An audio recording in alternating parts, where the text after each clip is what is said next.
Hujambo mtazamaji wa Clear TV na mfuatiliaji wa Hatima FM Radio. Mimi ni Daniel Jerome Mtweve. Unaweza kunicheki kwenye mitandao yote ya kijamii kama MC Mpangwa Halisi. Leo katika Hatima Sport nimekuletea simulizi nzito na mbaya katika historia ya fainali za kombe la dunia, ikimhusu mchezaji ambaye aliuawa kwa kupigwa risasi mara baada ya kujifunga katika mchezo wa kombe la dunia na kusababisha taifa lake kuondolewa katika mashindano hayo. Jina lake kamili anaitwa Andrea Escobar Sadariaga, mzaliwa wa mji wa Medellin nchini Colombia.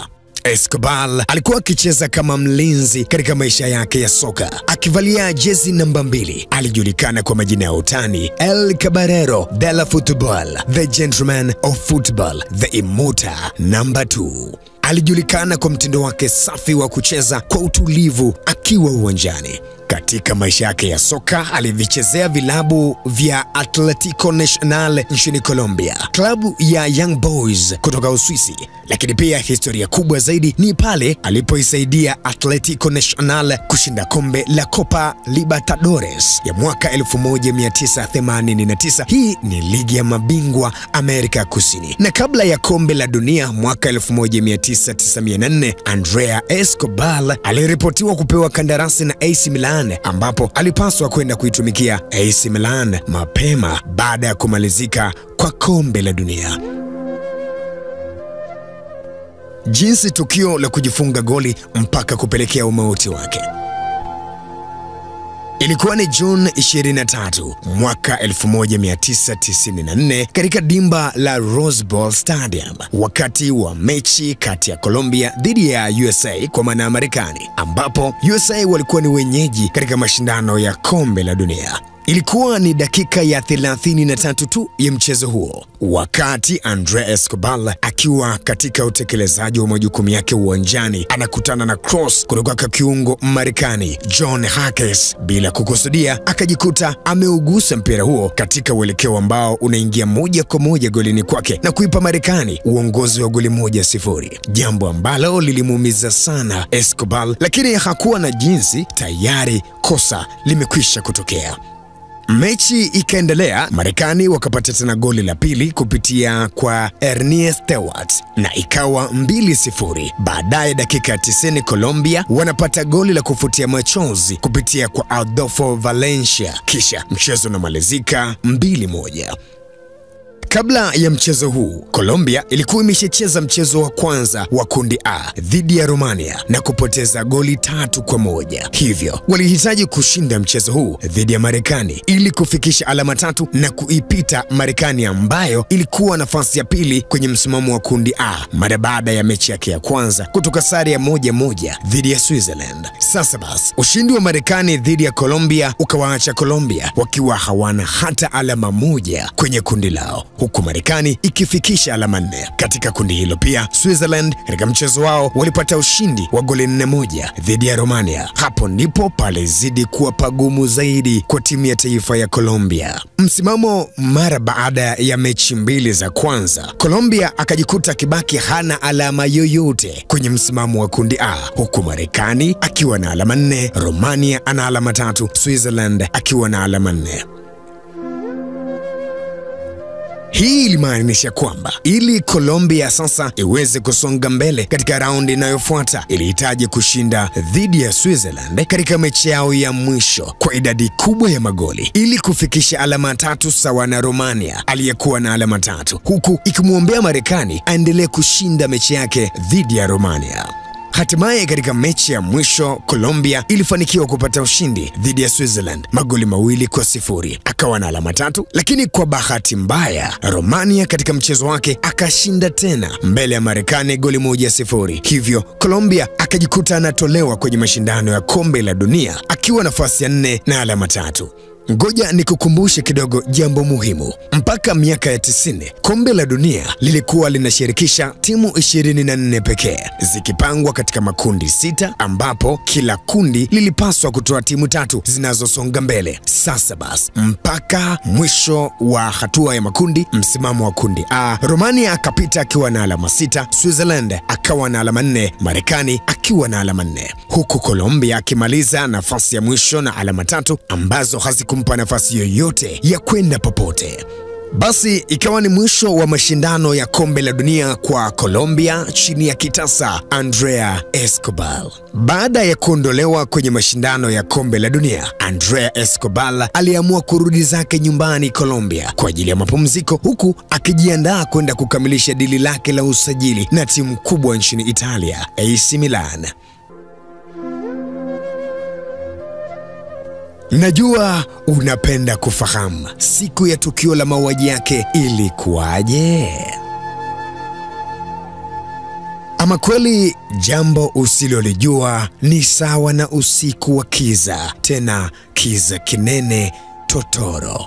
Ilikuwa ni jioni moja nzuri sana kwa Andrea Escobar, tarehe 1 Julai mwaka 1994, siku 5 tu baada ya kuondolewa kwa Colombia kutoka kwenye michuano ya kombe la dunia. Escobar aliwaita marafiki zake wakaenda kwenye bar katika kitongoji cha El Poblado huko Medellin, Colombia. Kisha wakaenda kwenye duka la pombe na kuagiza vinywaji, wakaendelea kuburudika. Muda mfupi baadaye wakatoka hapo na kuelekea kwenye klabu ya usiku ya El Indio. Usiku kucha ulikuwa ni usiku wa bata sana kwa Andrea Escobar na marafiki zake, mpaka alfajiri na mapema walipotengana na marafiki zake, kila mmoja kuelekea nyumbani. Lakini Andrea Escobar hakuondoka, alisalia kwenye baa hiyo. Ilipofika mwendo wa takriban saa 3 kamili asubuhi, Andrea Escobar alikuwa peke yake katika eneo la maegesho magari katika baa hiyo ya El Indio kwenye gari lake.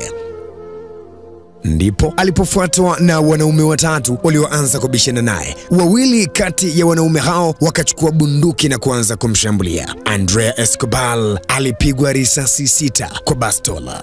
Iliripotiwa kwamba muuaji alikuwa akipiga kelele akisema "Goal! Goal!" kama vile watangazaji wa kabumbu wanavyozungumza linapofungwa goli uwanjani. Hivyo muuaji huyo alitamka neno hilo "goal" katika kila risasi alizofyatua mpaka alipomaliza risasi zote 6 ambazo ziliingia mwilini mwa Andrea Escobar. Baada ya kutekeleza tukio hilo, kisha kundi hilo liliondoka kwa gari ya kubebea mizigo aina ya Toyota na kumwacha Andrea Escobar akivuja damu, hali yake ikiwa ni mbaya sana. Jitihada za kuokoa maisha ya Andrea Escobar zilifanyika kwa haraka, kukimbizwa hospitalini, lakini ilikuwa too late. Muda umekwisha kabisa. Andrea Escobar alifariki dunia dakika 45 baadaye akiwa anapatiwa matibabu hospitalini. Maskini mwamba Andrea Escobar akiwa na umri wa miaka 27 tu anahukumiwa kifo cha mateso makali ya risasi kutokana na moyo wake wa uzalendo, kulipenda na kulitumikia taifa lake. Lakini kosa moja tu uwanjani likagharimu maisha yake na ndoto yake ikazimishwa. Ilikuwa ni siku yenye maumivu makali sana kwa taifa la Colombia kumpoteza mchezaji muhimu aliyekuwa na kipaji cha hali ya juu. Mauaji ya Andrea Escobar yaliaminika sana kuwa ni adhabu kwa lengo binafsi la wauaji waliokasirishwa na tukio lake la kujifunga akiwa uwanjani na timu ya taifa ya Colombia. Mazishi ya Andrea Escobar yalihudhuriwa na zaidi ya watu wapatao 120,000 nchini Colombia. Swali ni je, nani haswa alihusika moja kwa moja na mauaji haya ya mwanasoka Andrea Escobar?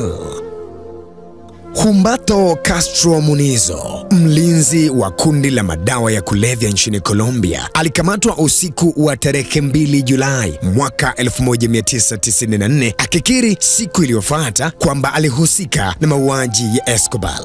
Castro Munizo pia alifanya kazi kama dereva na Santiago Galoni, ambaye inadaiwa alipoteza sana kamari kwenye matokeo ya mchezo huo wa Colombia dhidi ya Marekani ambao Andrea Escobar alijifunga.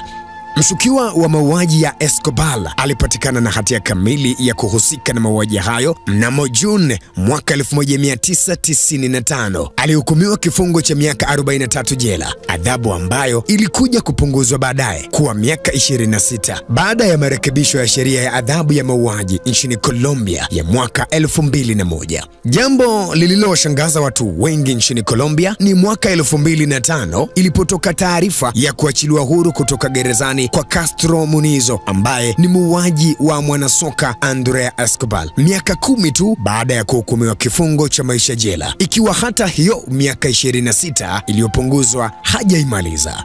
Eti ni kwa sababu alikuwa na tabia njema gerezani na kuwa na bidii ya kazi za jela na masomo yake akiwa gerezani. Isitoshe, hata wenzake watatu waliohukumiwa wote jela kwa mauaji hayo ya Andrea Escobar wote waliachiliwa. Jambo hili lilileta utata mkubwa sana, na kuna madai kwamba ndugu wa Galoni aliyekuwa bosi wa Castro Munizo na inayeaminika ndiye aliyewatuma vijana hao kufanya mauaji hayo, basi ndugu zake waliwahonga maofisa uendeshaji wa mashtaka ili kuelekeza kuachiliwa huru kwa Castro Munizo ili kuruhusu uchunguzi mpya wa tukio hilo kufanyika, kwamba hawaoni kama Castro Munizo aliua kwa kukusudia, kwani alikuwa akifuata maelekezo tu kutoka kwa bosi wake, ambaye naye bado walipata kigugumizi cha kumtaja kwa kuwa walikuwa wanashirikiana na familia yake ambaye ni bwana Galon. Lakini bado kwa hoja hii ya waendesha mashtaka walikosa ushahidi wa kuaminika. Basi kesi ilishia hapo, hakuna kilichoendelea tena kwa sababu tayari muuaji alikuwa amekwisha kuachiliwa huru. Mnamo mwaka 2013, Francisco Maturana, kocha wa zamani wa Andrea Escobar, alikanusha kwamba mauaji ya Andrea Escobar hayakuwa na uhusiano wowote na soka au kombe la dunia, lakini badala yake yalitokana na kwamba Andrea Escobar alikuwa mahali pabaya wakati usiofaa. Andrea Escobar bado anaheshimiwa sana na mashabiki nchini Colombia, hasa klabu ya Atletico Nacional. Kila mwaka mashabiki humkumbuka kwa kubeba picha yake kwenye mechi mbalimbali ifikapo Julai 2 kama kumbukumbu ya kifo chake. Hii ndiyo kauli ya mwisho ya kukumbukwa ya Andrea Escobar katika gazeti lililochapishwa muda mfupi kabla ya kuuawa kwake, alipohojiwa kuhusu kutolewa Colombia katika michuano ya kombe la dunia. Andrea Escobar alisema, "Imekuwa ni tukio la kustaajabisha na la nadra sana kwetu. Tulikuwa bora sana, lakini tutaonana tena hivi karibuni kwa sababu maisha hayaishi hapa," akimaanisha kwamba bado alikuwa na imani kwamba Colombia itarejea tena kwenye mashindano hayo ya kombe la dunia yaliyofuata ya mwaka 1998 pale nchini Ufaransa, na aliamini wangefanya vizuri zaidi na yeye akiwa kama mchezaji. Lakini isivyo bahati kwake, maisha yake yakawa yameishia hapo.